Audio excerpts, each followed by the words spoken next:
O exemplo nos estimula, né? A sermos pessoas mais humanas, mais fraternas, né? A gente falava antes da Doninha do Caetê, né? Uma senhora tão bem falada, outro também que fala Vigilado Canuto, que falam pessoas antigas aqui de Poconé. O que essas pessoas nos inspiram? O cuidado pela vida, o cuidado pelo planeta. Eles viveram, nossos antepassados aqui em Poconé viveram, não destruíram, não secaram as fontes, né? E eles deixaram essa herança para nós. Por que que hoje nós não sabemos lidar sem destruir, sem explorar, sem desperdiçar, né? Eles deixaram para nós. Nós vamos deixar o que para as outras gerações que estão chegando, né?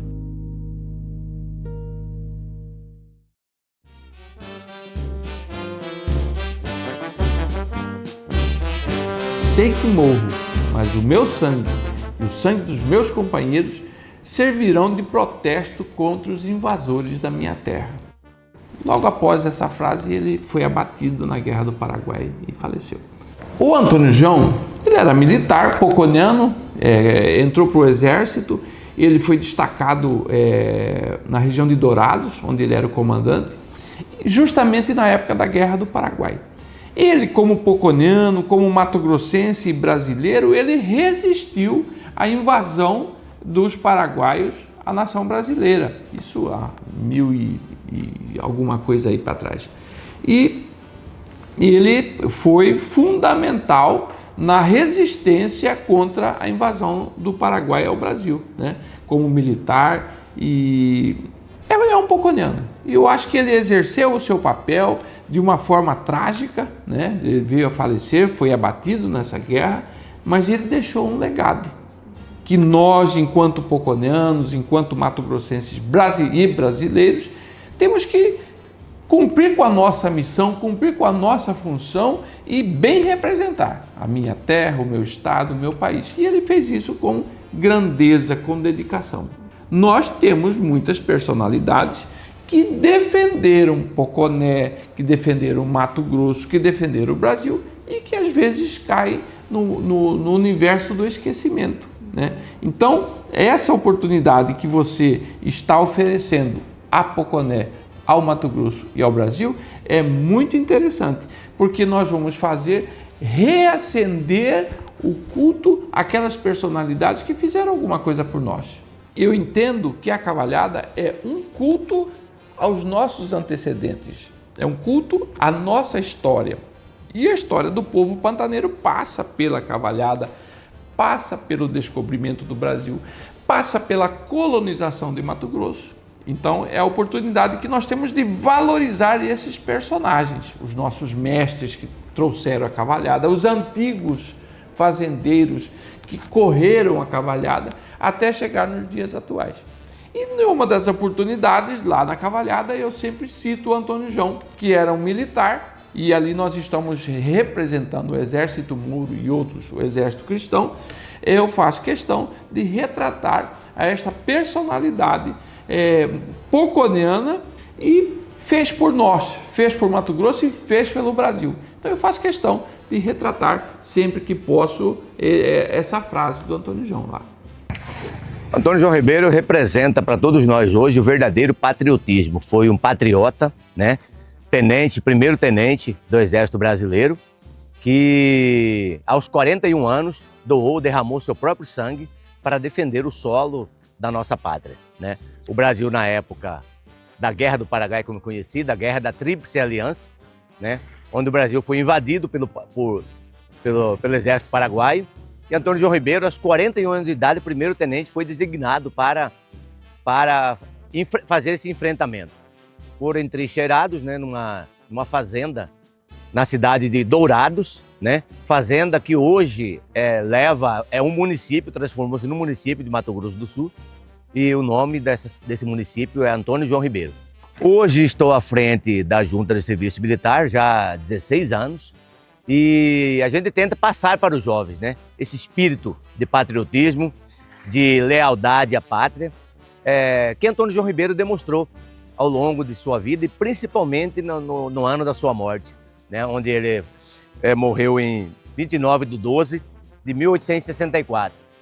Em 2023, fizeram 200 anos de seu nascimento, 2023, e a prefeitura fez um mega evento aqui na praça, onde esteve incluso a cerimônia de juramento à bandeira, a segunda cerimônia de novembro, que é feita na Semana Antônio João Ribeiro, e pudemos fazer essa homenagem, né, à família, aos descendentes de Antônio João Ribeiro, a família Ribeiro de Poconé, de fora que vieram prestigiar o evento, e esclarecer aos jovens, né, essa luta de Antônio João Ribeiro, esse amor pela pátria, esse dinamismo, essa fidelidade com a pátria brasileira.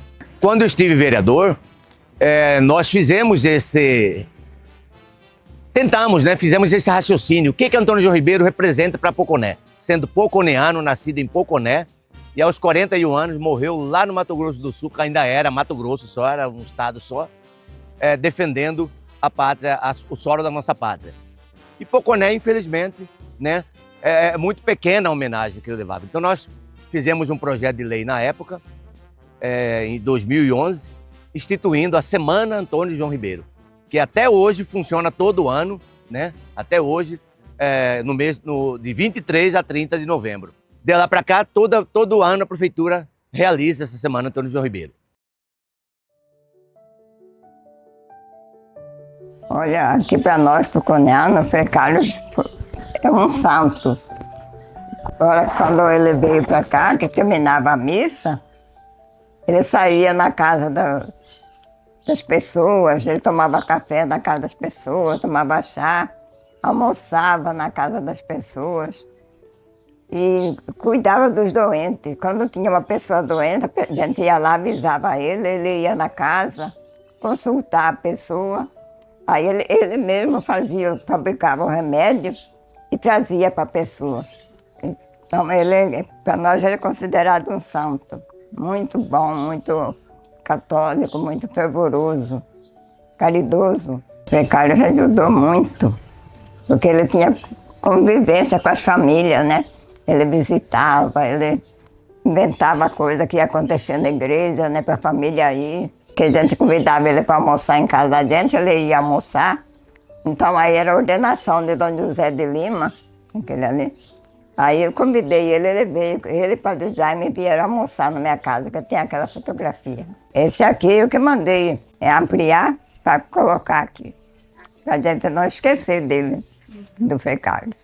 O Frei Carlos era assim, ele procurava ajudar, se ele sabia, ia lá falar para ela, fulano está doente, ia lá na casa, ver como que estava, ele mesmo fabricava remédio, levava. Frei Carlos foi um sacerdote que veio da França e ficou aqui até morrer. Dedicou a vida toda dele nessa missão aqui pelos pobres.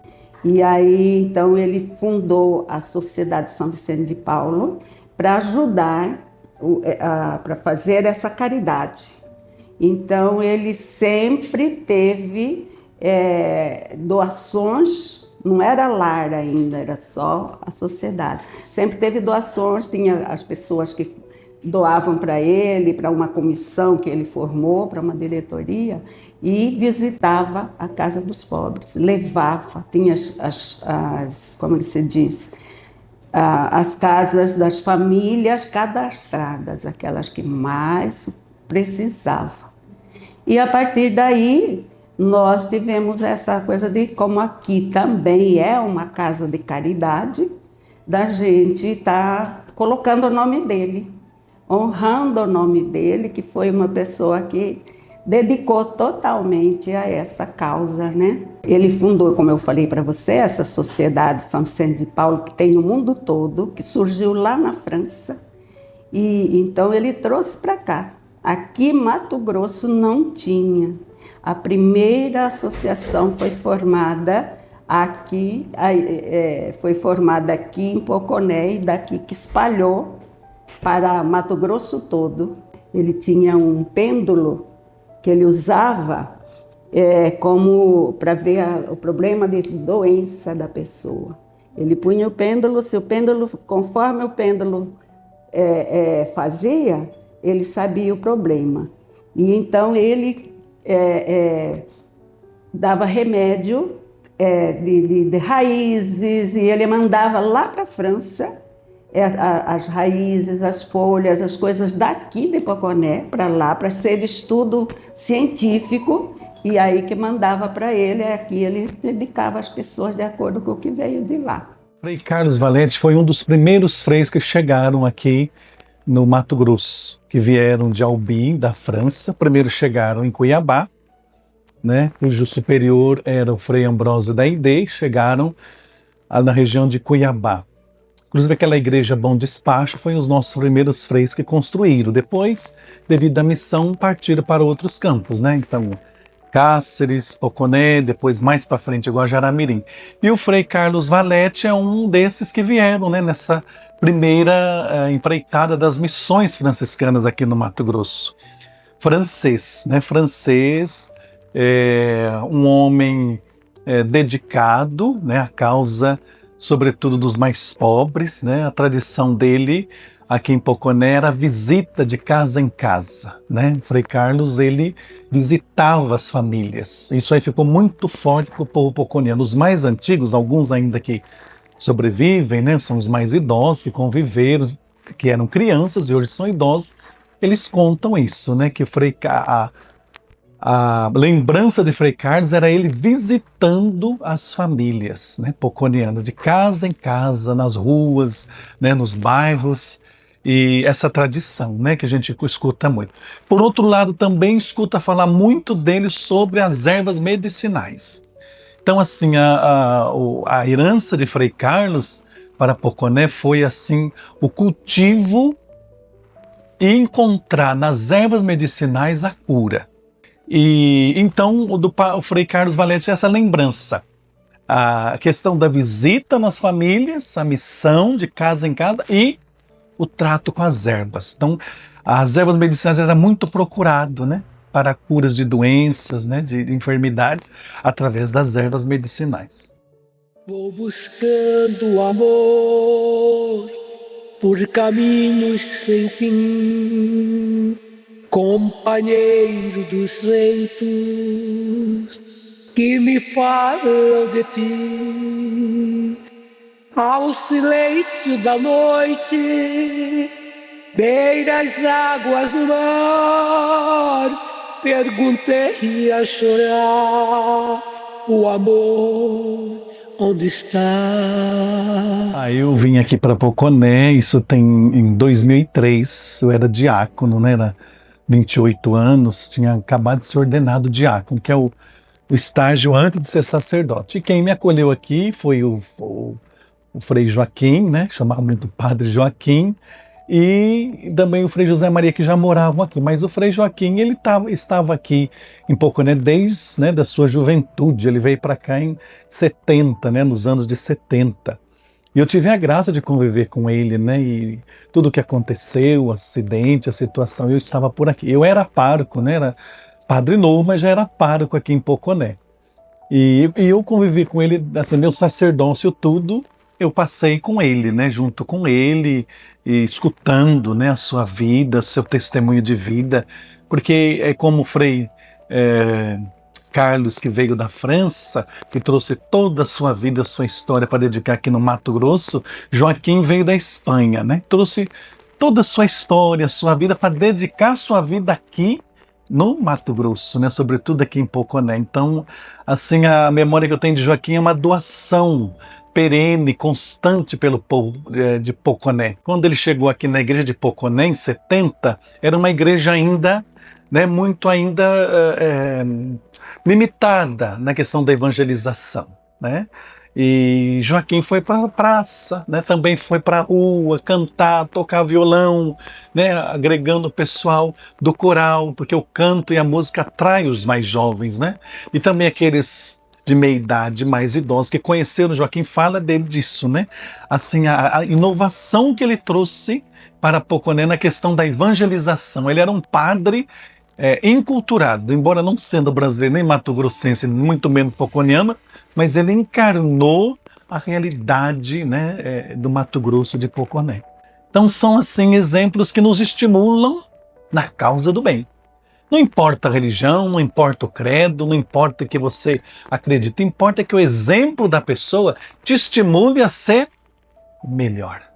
Para a população, era um amigo, era um irmão, era um pai, era um conselheiro, era uma pessoa que ouvia e, ao mesmo tempo, uma pessoa que muito fazia. Eu tive a oportunidade de vir para a casa do Frei Joaquim em 1981, onde ele forneceu o espaço da casa para que a gente pudesse morar e dar seguimento aos estudos. Dom Joaquim, além de padre, religioso, era amigo de jovens e crianças, sempre com uma abertura muito grande no sentido de acolhimento. Tanto que a atender um sonho deste jovem europeu vindo para o Brasil e, de modo especial, escolhendo Poconé como a cidade de trabalho, foi aqui que ele ficou desde 1970 até 2011 da sua morte. Então, para Poconé, Joaquim não era apenas um padre. Joaquim era um pai, um acolhedor, uma pessoa que acolhia todos que chegavam. Além do mais, conselheiro e amigo de todos os jovens. Para mim, o Padre Joaquim ele tem um significado grandioso, assim como eu acredito que é para a sociedade poconeana toda. Porque Padre Joaquim chegou em 70 em Poconé. Eu tinha 1 ano, né? Segundo a minha mãe, ele me batizou. Eu não tenho certeza absoluta disso, porque eu nunca fui ver. Mas é o que me falaram, né? Eu espero que isso realmente tenha ocorrido. Então, o Padre Joaquim é uma figura humana que me acompanhou desde que eu sou muito criança, né? Desde que eu sou adolescente, passou pela minha adolescência, pela minha juventude e depois pela minha maturidade. Tive a oportunidade de ser rotariana, um clube que ele também fez parte, que ele trabalhou intensamente, porque na verdade o Padre Joaquim era um homem de trabalho, né? Ele era um condutor espiritual, mas que era muito ligado à questão do trabalho e à importância do ser humano. Padre Joaquim era uma pessoa que ele vivia para os outros, né? Ele não enxergava só o próprio umbigo, ele era preocupado com o bem-estar social e não apenas no espiritual, porque ele sempre dizia, é muito complicado você falar das bênçãos de Deus para um povo que está passando fome. Então nós temos que trabalhar isso e sanar o máximo que a gente puder. Então o Padre Joaquim para mim é um ícone, é uma lembrança eterna, é alguém que me ensinou grandes coisas, inclusive voltada à questão religiosa. E ele era um cidadão religioso, um amigo, um companheiro, que ele falava dessas coisas para a gente com simplicidade. Então o Padre Joaquim é uma saudade eterna no meu coração. Foi uma pessoa, uma mãe e o pai maravilhosa, graças a Deus, né? Porque ela sempre foi assim, correu atrás para criar os filhos, né? Uma boa mãe, né? Deu bom exemplo. Então, para mim, ela foi uma mãe maravilhosa, que correu atrás para me dar tudo, né? Porque não é fácil a mãe criar um filho sem o pai, mas ela deu conta, graças a Deus. Nós fomos criados aqui, juntamente com ela, aqui nessa residência. Eu já nasci aqui nessa casa, né? Tudo que ela propunha com garra, com determinação, para que tudo se realizasse de uma forma correta para todos que estavam à volta dela. Né? O ponto de partida era o respeito, as diferenças e tudo que era envolvido, o ser humano, através do respeito, ela sobressaía tudo. A minha mãe era isso mesmo, né? Uma pessoa de fé, né? Quem vinha procurar, ela estava sempre aqui, né? Porque ela foi funcionária pública, também ela trabalhava, ela foi costureira, né? Então tem muita coisa assim, e as pessoas tinham muita consideração por ela, né? E assim, a consideração ainda continua das pessoas com a gente, né? Com meus filhos, comigo, né? principalmente na época da festa. As pessoas que nos ajudaram, ajudam ainda, né? Alguém vem, nos ajuda, os colaboradores. Então foi através da mãe dela, a senhora Joana Juvita de Siqueira, que ela iniciou essa devoção com São João Batista, através do nascimento do meu tio, João Gonçalo, que era o filho da minha avó. Por ela ser netas de africanos com bugres, então a ancestralidade, a espiritualidade, todo esse conhecimento espiritual através da natureza, da manifestação das curas através dos remédios homeopáticos, ela teve essa ligação, tá? Ela com essa espiritualidade. Às vezes vem pessoal lá de Cuiabá, vem aqui para acender uma vela, para falar com o Robert de um banho, né? Então tudo isso acho que é consideração, né? A gente tem essa responsabilidade, eu falo para minha mãe, né, que é uma responsabilidade muito grande, porque da forma que ela trazia a consideração do ser, pessoa, do eu de cada um, esse respeito era muito grande e continua sendo, né, por esse legado que ela deixou.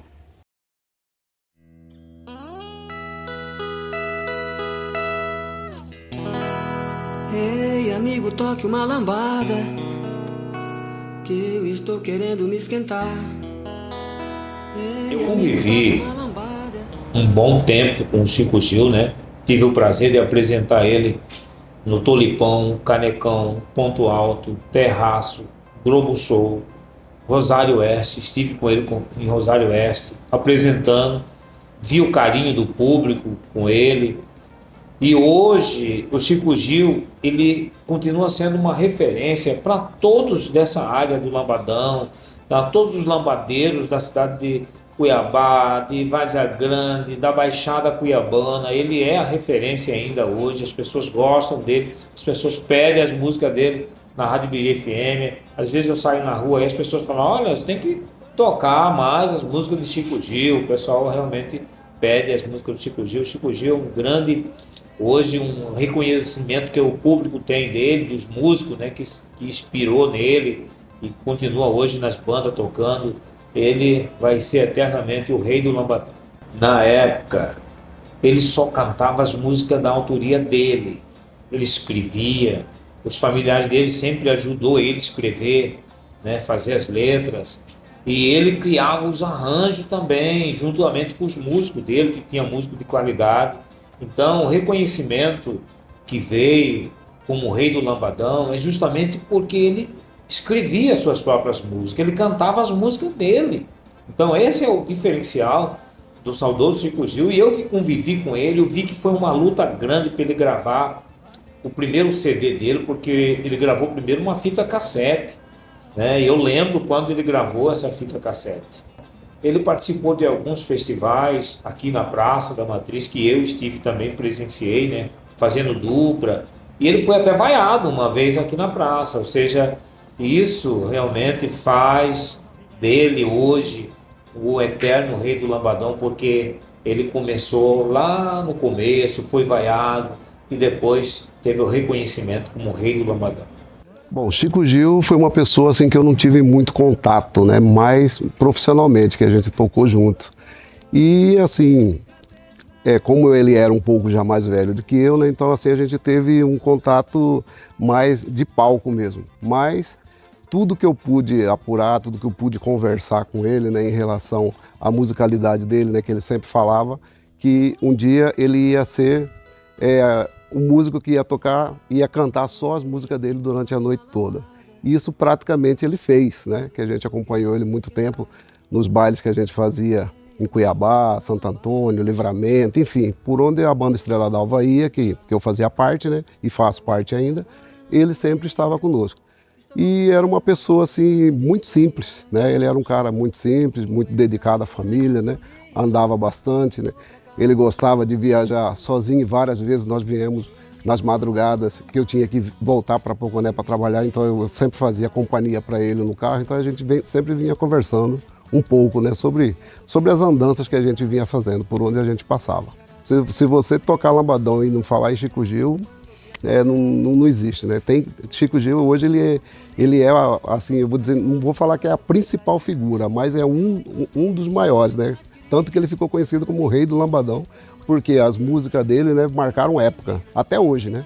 Desde aquela época, todas as músicas que ele gravou, que ele conseguiu gravar, todas são sucesso. Nenhuma delas eu desconheço que não fez sucesso. Todas fizeram sucesso. Ele sempre falava, eu não vou desistir nunca. Então, enquanto eu puder, eu vou continuar cantando, tocando. E para onde eu for, eu vou levar a minha música. Ele sempre falava isso. Bom, Vigilato é um homem, um ser humano, pantaneiro. Ele surgiu, existem algumas variedades, uns dizem que ele é filho aqui mesmo do Pantanal de Poconé, outros já dizem que ele veio do Pantanal de Mimoso, né? E o certo é que fixou morada aqui na região do Pantanal do Baixo Pantanal de Pinchaim, redondeza de Pinchaim. Na época da cheia, na época que o Pantanal enchia e que acabava a estrada, que acabava tudo, ele sabia por onde, né, manusear a canoa, o bartelão, que ele ficava nele. E quando o Pantanal começava a vazar, ou quando ia preencher, ele era um homem que transportava as famílias dos patrões daqui dessa região do Pantanal de Pinchaim. Era um grande, segundo todos que conheceram ele, era um grande benzedor, principalmente de pessoas picadas de cobra. Ele, até hoje, tem muitas pessoas que têm ele como uma pessoa que ainda continua fazendo algumas coisas de bom para aquelas pessoas que procuram pelo nome dele para ajudar. Por exemplo, num desaparecimento de uma coisa, ou de um animal, outras coisas mesmo que o ser humano usa e perde o relógio, perde uma aliança, por exemplo, pede para ele, de repente, aquele objeto a pessoa encontra, às vezes em lugares que eles já pepecaram, já caçaram muito, aqui não encontraram. Esse é o Vigilato que nós conhecemos. Falar de Vigilato. Estar em Poconé é uma experiência muito grande. Vigilato sempre apareceu nos diálogos, nesse tempo de suporte a grupos culturais. E sempre que a gente pedia alguma inspiração local para criar alguma cena, para criar alguma peça, sempre surgia o nome de Vigilato. Isso instigou em mim uma curiosidade de conhecer quem era esse homem, que tinha o conhecimento das benzeções, que a gente vê esse respeito na fala dos adultos que citavam. A gente vê uma figura mágica que, através de suas orações, conseguia dissipar o olhar de alguém que o procurava para que não ouvisse. Conseguia fazer as suas orações a vários quilômetros e curar o gado quando estava doente, um animal. E quando você vê todas essas histórias, toda essa influência de alguém que faleceu na metade do século passado, você vê a importância que esse indivíduo, essa pessoa, teve em toda uma comunidade. Então, Vigilato tem sim uma importância tremenda na história de Poconé e na perenidade dessa riqueza que é, né, a oralidade, pai para filho, perpetuar as histórias através da fala. Eu gostaria de conhecer mais Vigilato e, através dessas instigações, a gente espera que, através desse trabalho que está sendo feito, a gente possa instigar mais pessoas a trazer mais conhecimento desse cara que foi fenomenal no século passado.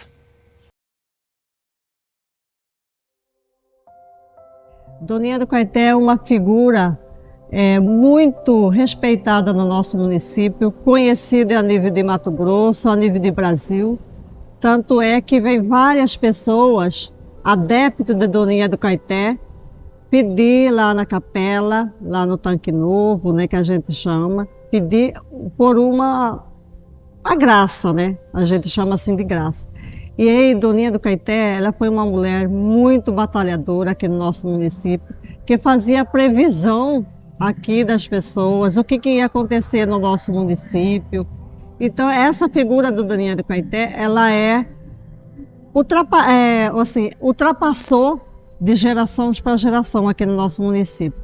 Todas as pessoas que chegam aqui na Casa da Cultura, sempre eu faço a explanação, relatos os fatos da Doninha do Caeté aqui no nosso município. E esse busto, ele vem de encontro com a nossa realidade, né? E eu falo como experiência, né? Porque eu já estive lá na capela da Doninha do Caeté, fui lá, eu fiz o pedido para ela e hoje estou aqui, né? Não tenho mais problema de gastrite, de nervoso, graças à imagem da Doninha do Caeté que ela propagava, Jesus Maria José. Ao chegar em Poconé, eu fui pesquisar sobre a vida dela, o que culminou essa pesquisa na publicação de um livro que se chama A Fé e o Fuzil. E o nome do livro, A Fé e o Fuzil, é justamente o embate do que aconteceu historicamente na vida de Dona Doninha com a realidade da política. Dona Doninha, ela passou a ter visões da Santa Família, Jesus, Maria e José, que, de certa forma, naquele período, a igreja não aceitou, tanto que até hoje a igreja não reconhece essa personagem, Dona Doninha, Laurinda de Lacerda Sintra, como tendo visões marianas. Quando Maria aparecia para ela, a orientava sobre como auxiliar os poconianos daquela época com doenças. Com isso, na região de Tanque Novo, começou a reunir muitas pessoas no período de 30 a 32, ao qual foi a Revolução Vargas. Naquela época, como havia na cidade de Poconé apenas um médico, havia o prefeito intendente, por sinal, o intendente Ben Rondon era amigo dela. Quando entrou um outro intendente, devido à questão política, começou a tentar intimidá-la. E a população ia procurar Dona Doninha para orientações, porque ela orientava pela fé e também com plantas medicinais, com chás, etc.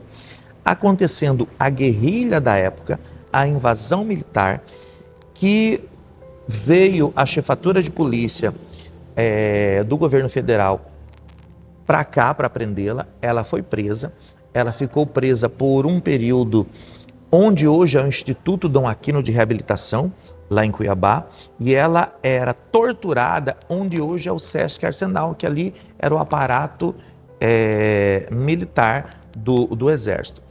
Quando Doninha estava presa, uma das coisas que mais chamou a atenção é que a Dona Doninha previa a realidade e a vida dos soldados. E os soldados passou a acreditar que ela realmente era uma mulher de fé. E aconteceu num período que o encarregado de tortura de Getúlio Vargas, Filinto Miller, aqui no Mato Grosso, foi torturá-la. E no ato da tortura falou: fala para mim sobre a política, conte para mim tudo o que está acontecendo em Poconé, porque bruxas morrem queimadas. E Filinto Miller, nessa indagação, Doninha, já machucada, respondeu: não, senhor doutor, não sou eu que vou morrer queimada. Mas quando eu morrer, que eu partir desta vida, eu não vou ver, porque o senhor vai morrer queimado. Aconteceu que Doninha faleceu em Poconé. E alguns dias depois, Filinto Miller estava no avião de Brasil, Paris, e o avião explodiu e ele morreu queimado.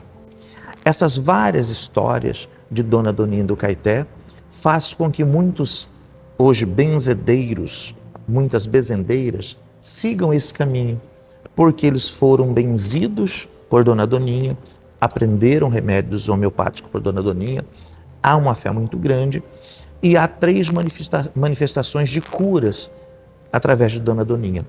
E realmente, de fato, a Dona Doninha hoje carrega um monte de fiéis consigo e perpetua também outras manifestações de fé, que são os benzedouros, quem faz festa de santo. Dona Doninha é personalidade ilustre de Poconé.